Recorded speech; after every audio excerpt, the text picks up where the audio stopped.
तर मला थोडं आज बोलायचं आहे माझा प्रवासबद्दल. आत्तापर्यंत माझा प्रवास हा तुम्ही पाहिलेलाच आहे सर्वांनी, आणि मी पुस्तकही लिहिलं. कोविडमध्ये पुस्तक लिहिलं होतं. 5 वर्ष झाले त्या गोष्टींना, म्हणजे 5 वर्षापासून लिखाण चालू होतं. आत्ता 3 महिने झाले. पुस्तकाच्या 50 प्रती मी छापल्या आणि खूप आनंद वाटतो. माणसाचा प्रत्येकाचा प्रवास आहे. आईच्या पोटात जेव्हा मुलाचा म्हणजे 9 महिने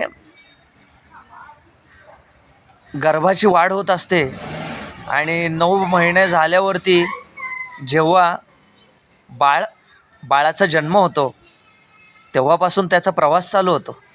आणि जसं ते बाळ मोठं मोठं होत जातं, 1 वर्षाचं, 2 वर्षाचं, 3 वर्षाचं, 4, 5, 6, 10, 12, 16, 18, 30, 32, 40, 45, 50, 60, 70, 80, 90 आणि काही तर 100.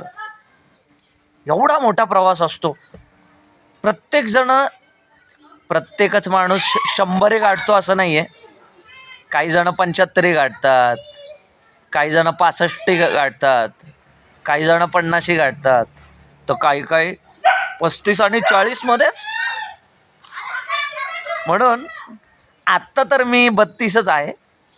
तर मी फेसबुक लाईव्ह म्हणजे मी कविता तयार केली आणि 3 दिवस झाले. 3 दिवसापूर्वीच मी फेसबुकला टाकलेले आहे.